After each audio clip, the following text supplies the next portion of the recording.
Right everyone, so the first fan cam of the night, I'm joined by Paul. Be warned.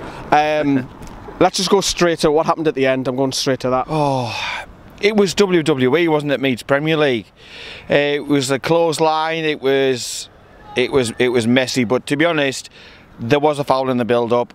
At first I was concerned it may have gone out of play, but for me, 99 times out of 100, after seeing the replay back a few times, that would be given as a foul in the Premier League. You know, he's got his arms round him. I know Shah didn't shower himself with glory. I think he could have done a heck of a lot more to help his goalkeeper out. Should he be doing better as well though? Because you see the argument, because we're split. Split, by the way. Some of us are saying it should be doing better, some of us are saying it's a foul. If it's not a foul, he should be doing a lot better. He should be, but I think he's probably expecting it to be given as a foul, because 99 times out of 100 it would be. But in saying that, there's nothing in the rule book that says you can try and clothesline and put your arms around people's neck, is there, and stuff like that. It's not WWE. I know they're the flashing lights and stuff like that before the match and at half time and all that shower of shit. We just needed Hulk Hogan and stuff at half time. I won't say any other wrestlers' names, but Hulk Hogan or John Cena or somebody, and it would have been complete with that clothesline at the end. But yeah, he should have done more. But in saying that, I think the referee should have protected him a little bit more. It's a way it happened right at the end as well, isn't it? It was gutting. We came out the stadium because we were absolutely buzzing, but we were saying, you know, we were kicked in the nuts up at St James's Park in stoppage time. Yeah. So we were saying, this ain't over, this ain't over. But I think we bossed the second half, and that's the bit of a gutting thing about it. First half, it was all them, wasn't it? It was all them, and you can see they've got the quality, they've got the passing, they've got the confidence, they've got the ball, they had a plan, they exploited the gap between Yedlin and the defence again, which Spurs did. But is that a problem, that right back? That right wing back? It's a problem in that Yedlin doesn't seem to be learning from his mistakes, and I'll put it down to Yedlin.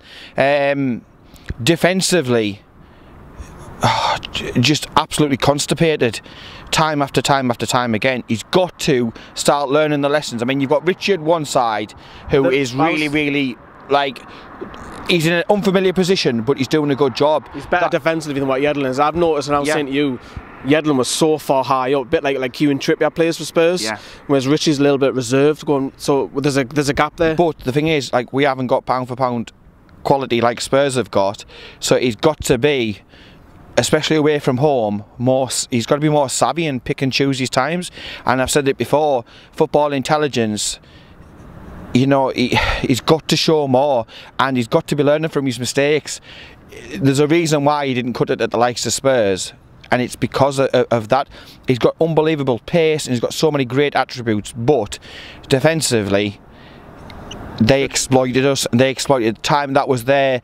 Plan A, get between that space and then make things happen. And first half they did time and time and time again, and luckily the defence managed to cope, especially Lascelles. Yeah, I think Lascelles was brilliant. I think Lejeune and Shea didn't justify themselves in glory. Now let's go all the way back to Cardiff earlier on the season. At this present moment, and I said to Paul, he'll back us up with this, I said in the car, watch him score tonight and all is forgiven. And he scored, funny enough. When we scored 1-0 up, and you see, obviously the keeper should be doing a lot better, the scenes there, the ecstasy was just, we're going to win this.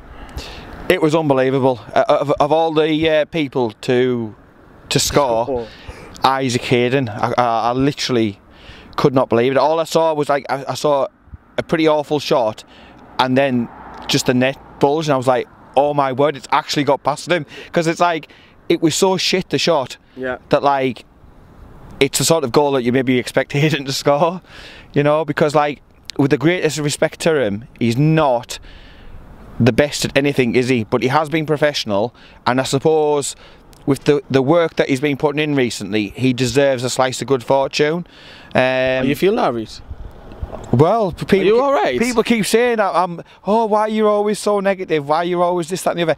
I'm not. It's just that people pick out all of the negative stuff. But he has been grafting. He has put a shift in when we've been absolutely out, you know, on numbers and stuff. The shot was crap, and their keeper, that was shocking. It should never have been a goal, but it went absolutely bonkers in the away end. It was absolutely fantastic, and I was pleased we got the goal.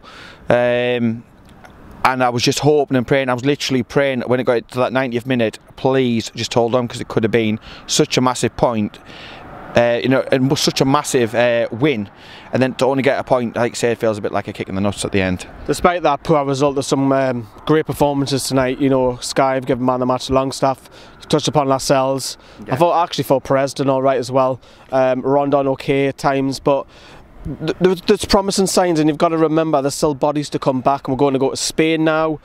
You know, a lot of them will integrate, in particular Miguel. And how, speaking of Miron, how he had a cameo role, but he looks blistering, didn't he? Shit off a stick. He was absolutely. I don't know what shit off a stick is. So what is that? The shit off a stick was exactly that. Yeah, like shit on a stick. That was shit off a stick, wasn't it? He was literally.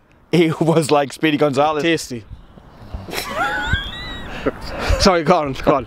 No, he was. I mean, speed-wise, it was just immense, and his ability not only to run at speed, because we've got the likes of Yedlin who can run at speed, but he just can bring the ball forward. He's not looking to clip a pass. He's looking to move the entire team forward. His first objective is, I'm going forward here. Yeah, and none of this I'm passing sideways. I'm going forward. So positive, direct.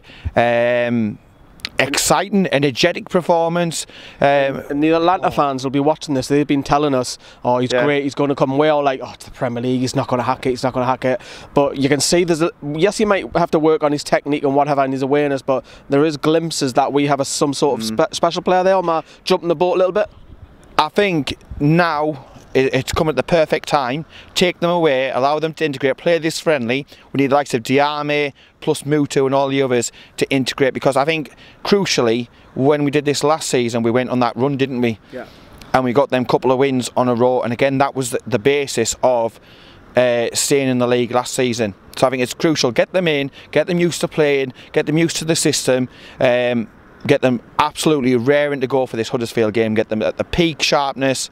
Interested to see what team we would play against Moscow over in Spain. Well, we didn't even know what type of game it is. What do you make of that finally? Good to get away? Oh, yeah, I'd love to join them. Fishbowl and all of that. Yeah, and I think it's good. We've got to get these players like Bareka. Obviously, he wasn't in the team today, which was a bit weird. Yeah, I'd have had him on the bench over Manquillo, if I've got to say that name. I was a bit disappointed when I saw Manquillo and Joselu like on the team sheet. But we've got to get them used just to playing in the system, get them used to each other, get that communication going, get that team spirit, and we've literally got to get them primed so that when they get back ready for this Huddersfield game, they're literally ready to eat raw meat. We need them absolutely at it, because you know, you don't know what Huddersfield side's going to turn up. They can play some football. They've got nothing to lose now, if you think about it. So they might just go for it. It can be a dangerous animal. So we've got to be on our game. We've got to approach these two games absolutely spot on and get the points in the bag. And it'll be great to be home, because I mean, Molineux, it's a new stadium on me. It is in the background, not in some dodgy car park. Yeah. Well, we are in a dodgy car park, but I mean, there is a stadium behind it. Yeah, and it's the stadium Newcastle have just been playing at as well. Right, we shall wrap up then. You're speaking of meat. You're speaking of rawness. Let us know what you think of Paul. Have you seen Kyle? Because he's late for his fan cam.